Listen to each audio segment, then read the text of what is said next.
Estamos de volta aqui no programa Trocando Ideias, hoje conversando com os nossos cardeais, Dom Odilo Pedro Scherer e Dom Orani João Tempesta. Estava aqui até lembrando, Pedro e João estão aqui, faltando só o Tiago. Vamos ver se a gente acha um para ele. O senhor não, né?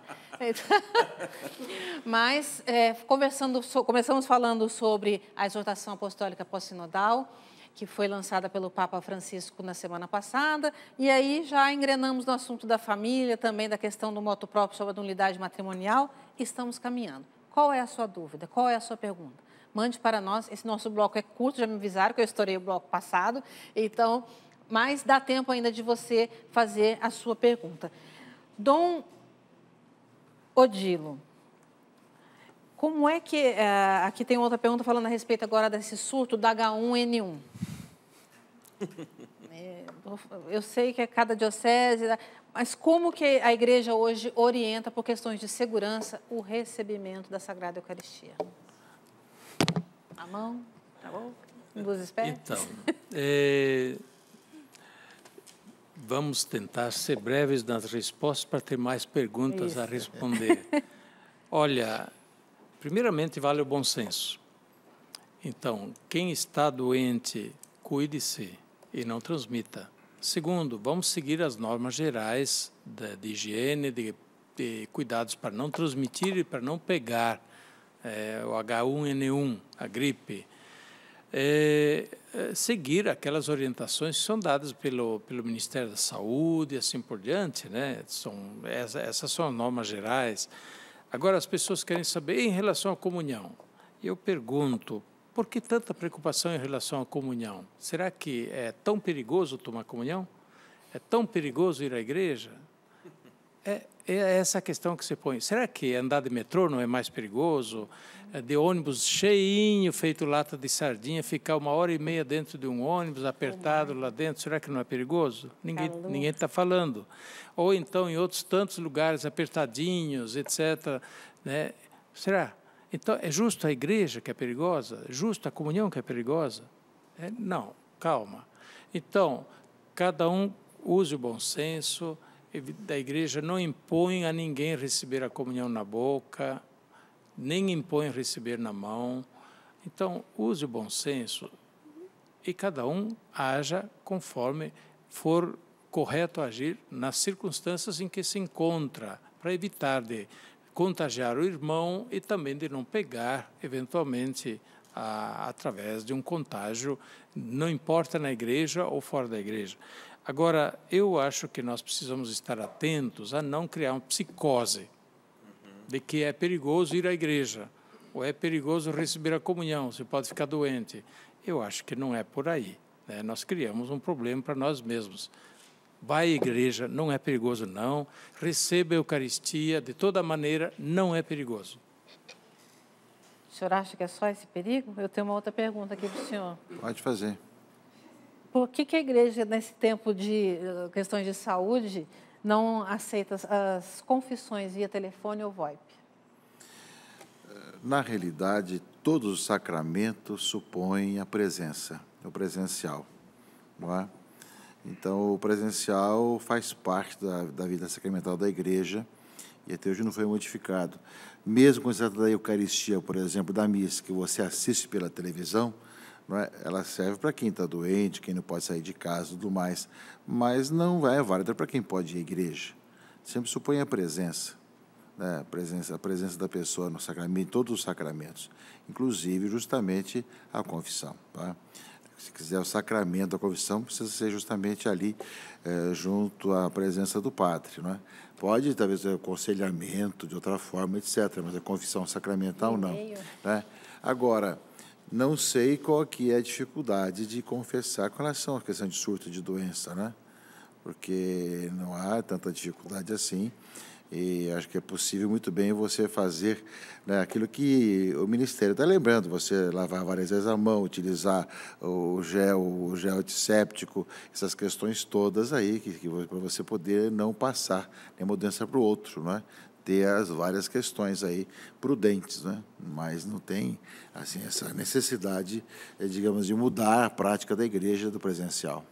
Mesmo porque, no caso, também não poderia trabalhar também, não poderia em casa ter amizade com a sua família também, não poderia também ir a um cinema, não poderia ir ao cinema também, não poderia fazer mais nada, teria que estar enclausurado dentro de uma redoma de vidro. Nem nas manifestações. Dom Odilo, a gente falando agora sobre sacramentos, tem uma pergunta aqui, até sobre o sacramento da reconciliação mesmo. A pessoa pergunta assim, olha, eu tenho um comércio varejista e comercializo também cigarro e bebida. Gostaria de saber se isso impede que eu receba os sacramentos, tendo em vista que moralmente não é correto. Bem, você disse alguma coisa importante. A pessoa, na sua consciência, tem a noção de que moralmente isso não está correto. Siga a sua consciência. Porque a confissão é questão de consciência, o sacramento também. É questão de reconhecer na sua consciência de que fez algo que não está certo perante Deus e perante os irmãos, né? Agora, objetivamente, a igreja não tem considerado pecado quem vende cigarro, quem vende bebida. Evidentemente, a igreja considera, sim, que o prejuízo causado à saúde pela ingestão de produtos que prejudicam a saúde, isso sim deve ser considerado perante a consciência.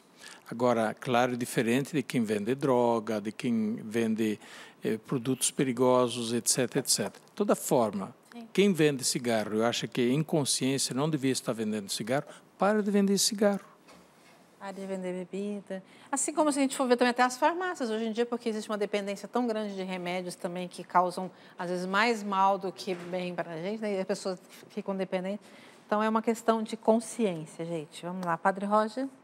Dom Odilo, eu vou fazer uma pergunta assim, bem direta para o senhor. Eu sei que o senhor procurou, de todas as formas, não polemizar aquele incidente que aconteceu na Quinta-feira Santa, não é? Porque a imprensa procurou fazer isso, assim por diante. Mas, depois, analisando, quais foram as motivações daquele incidente que aconteceu com o senhor na Quinta-feira Santa? Olha, a gente não quis também expor a pessoa, porque se trata de uma pessoa claramente necessitada de ajuda. Pessoa que tem transtornos e, portanto, claramente tem que se colocar nesse contexto. Pode acontecer, em muitas circunstâncias, que pessoas que têm algum tipo de transtorno se tornem agressivas. Porém, essa pessoa trazia também, digamos assim, o seu transtorno, de alguma forma, atiçado, motivado por um certo bombardeio ideológico. Um certo bombardeio ideológico que está presente no ar. E, por isso, pessoas especialmente sensíveis, de repente, podem ter surtos, né? E manifestações psicóticas, etc. Então, eu acho que aproveito para dizer que a gente tem que ter muito cuidado também em atiçar, digamos assim, sobretudo proclamar ou espalhar ódios, calúnias, em espalhar, de alguma forma, atiçar sentimentos de violência, digamos assim, né, de agressividade na massa. Nós estamos vivendo um momento delicado no Brasil, estejamos atentos. Temos que estar muito atentos, porque ainda mais quando se trata de pessoas também especialmente sensíveis, que podem, nesse caso, ter surtos de violência se achar estarem fazendo tudo certinho, fazendo uma coisa que é absolutamente inaceitável, né? Eu vou perguntar para o Dom Irani também, o senhor já foi, pelo menos, abordado, praticamente assaltado, acho que pelo menos 2 vezes no Rio de Janeiro. Isso causou no senhor medo, constrangimento em relação à segurança? Foi abordado, não, foi assaltado mesmo. Assaltado mesmo, assim. Pelo menos uma vez não foi tanto assalto, mas 2 outras vezes foi assalto, com a mão armada, inclusive, com um revólver na cabeça. A primeira vez com um revólver só, e na segunda vez tinham 4 com revólver também. Sabiam né? que era o senhor? Não, foi por acaso. Depois acabou reconhecendo, mas era um cidadão comum. Mas é alguém que passou na hora errada, no lugar errado. Simplesmente foi ali, não é? O que eu senti foi um coração muito assim, de ver adolescentes, jovens, naquela situação, não é? De ver como a gente precisa trabalhar mais ainda para evangelizar esse nosso povo, de pessoas pararem um carro do outro com armas na mão, sentirem-se agressivos, etc., e depois assaltarem o outro, depois saírem, levar o outro de refém, levar o carro, as questões todas, né? Ou seja, é uma questão de um sentimento de ver que nós precisamos trabalhar mais ainda. Foi isso que eu senti diante daquela situação, né, de ver jovens, adolescentes nessa situação, de viver dessa forma, dessa maneira perigosa, sabendo que grande parte deles, depois de pouco tempo, acabam perdendo a vida também, não é? Acabam não vivendo, né? Assaltam por tão pouco, por comprar tão poucas coisas, vivem perigosamente e acabam morrendo tão cedo, não é? Então, acho que eu senti muito mais essa necessidade de evangelizar e trabalhar mais para esses nossos jovens. Bacana. É o que a gente acabou vivendo um tempo atrás com a situação do Frei Moser também, né? Ali, são tudo... Sem... Acho que é uma sociedade... Ninguém está isento, mas né? a de doentia cria pessoas doentes, não é? E, nesse caso, a questão de assaltos e pessoas desequilibradas, mas vai acontecer muita coisa parecida. Nesse sentido aí, não é? Aí vem toda essa necessidade de conversão, de evangelização, de entendimento com o outro, de respeitar o outro, de saber ouvir o outro, de saber escutar, respeitar a opinião do outro, tudo mais, que nem sempre acontece isso, né? Deixa eu fazer um comentáriozinho. Não sei se já repararam, talvez os telespectadores repararam que, em geral, nas nossas igrejas, sempre tem alguém, né? Desequilibrado. Mesmo que não seja agressivo. Sim. E alguns até disseram, não, mas o cardeal tem que ter mais segurança, o cardeal tem que ter segurança, assim por diante e tal. Primeiramente, a questão de mais segurança, claro que a gente tem que ser prudente, não se expor desnecessariamente, porém, nós não podemos nos isolar. Nesse ponto, a gente tem que ter aquela atitude que o Papa Francisco também disse, né, claramente, não, eu não posso ficar distante das pessoas, não posso impedir que as pessoas se aproximem de mim. Senão, então, mas por outro lado, eu queria tirar disso também uma lição positiva, se nunca repararam, vejam um pouco, tem bêbado, tem louquinho, tem pessoas de todo, tem os pobres, tem o morador de rua, vai tudo, entra na igreja, tem o drogado. Olha, entra na igreja, lá na Catedral em São Paulo, isso é muito típico. A Sé tem... A Praça da Sé, toda, não é só a igreja. E aí? Tem que fazer uma limpeza, tirar esse povo tudo fora. Calma. É lá que eles conseguem sentir-se bem. Lá que eles não são mandados embora. Em todo que lugar são mandados embora. Todo mundo enxota, vai embora. Não, deixa que eles entrem. Que bom que, pelo menos na casa de Deus, eles se sintam em casa, eles estejam à vontade. No fundo, eles sabem que na igreja eles vão encontrar, de uma certa forma, alguém que os compreende e tenta ajudá-los. Não é? Sempre tem no fundo isso, né? No Rio de Janeiro também a catedral ali no centro, né? Também tem essa... Não só a catedral, todas as igrejas de centro de cidade são mais ou menos parecidas. Me recordo eu estava numa comunidade bastante difícil, né? E agora estava vindo a pé para visitar ali uma casa e veio uma pessoa transtornada, né? E veio para o meu lado, então o pessoal queria separar, a mãe chegou correndo atrás também, falei, não, deixa chegar, né? Veio, né? E me abraçou e falou assim, eu estou drogado, né? Pedindo socorro praticamente, né? Certo? Quer dizer, ele tinha consciência que estava drogado, né?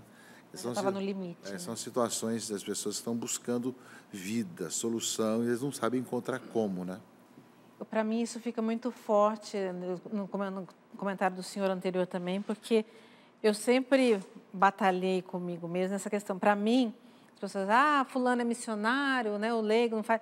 Gente, para mim, o evangelizar, eu vejo que o futuro da nação passa pela educação, sim, né, de uma nação, de uma família, mas passa pela evangelização também. Evangelizar é uma obra social.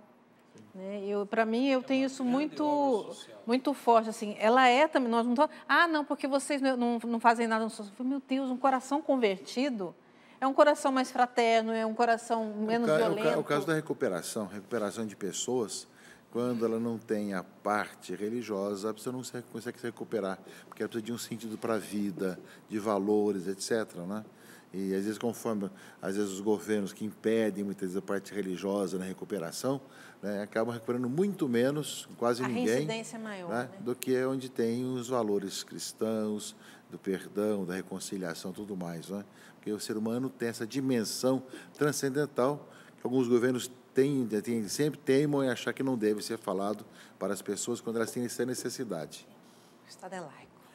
É que o Dom Odilo tocou assim por alto, mas a gente não podia terminar o programa sem ouvir de vocês, pastores das nossas igrejas, aquilo que a igreja tem para dizer para os nossos fiéis a respeito do momento político que o Brasil vive, né? Sei que a CNBB deve fazer um pronunciamento em nome do episcopado, mas a gente gostaria de ouvir de vocês, do nosso povo também, o que a igreja tem a nos dizer sobre esse atual momento do Brasil. Bem, não é necessário que a gente diga que estamos em crise. Estamos vivendo uma situação de crise política, econômica, social e moral, uma crise ética. Na base do que estamos vivendo está uma séria crise ética. Os fatos de corrupção, por exemplo, que estão vindo à tona e que vêm de longe. O Brasil, há muito tempo, vive uma situação, digamos, muito laxa em relação à questão da honestidade pública, a honestidade na administração, mas também na honestidade no trato com as coisas, com as pessoas, na relação social. Então, isso é uma questão ética e incrustada, diria assim, na cultura, que agora, com o que está se revelando, com as investigações que vieram à tona e que estão sendo feitas, que a corrupção é um fato muito sério e um fato endêmico que contamina vastas áreas da administração pública e assim por diante, não só em nível federal, mas em outros níveis também, estadual, municipal, não só do poder executivo, mas do poder legislativo. Nós vivemos realmente uma crise muito séria. Bom, o ponto focal dessa crise agora é o processo de impeachment da presidente, e aí vem toda essa questão pró-impeachment, contra-impeachment. Bem, a CNBB vai sim fazer uma nota, uma declaração, creio que amanhã, o máximo depois de amanhã, essa declaração deverá ser publicada sobre o momento nacional. O que dizer diante do que nós estamos acompanhando, vendo, vivendo no Brasil nesses dias? Primeira coisa, o que nós estamos para dizer é que, de fato, é um momento grave. Segundo, que se continue a investigar. Não vamos tapar o sol com a peneira ou varrer debaixo do tapete agora, para resolver, pacificar. Não, tem que continuar a investigar. Mas é preciso separar com muito cuidado o que é investigação judicial, o que é problema de investigação criminal e o fato político. Eu acho que as duas coisas estão se mesclando um pouco, né? E, então, o que a gente quer dizer é que as instituições da República devem ser respeitadas, devem funcionar, cada um assuma a responsabilidade, porque se as instituições do Executivo, Legislativo e Judiciário não assumem a sua postura, a responsabilidade, nós teremos o caos. E o caos é o espaço onde aparecem os salvadores da pátria, ou aparecem os caudilhos, aparecem os ditadores, e aí nós teríamos um problema ainda maior.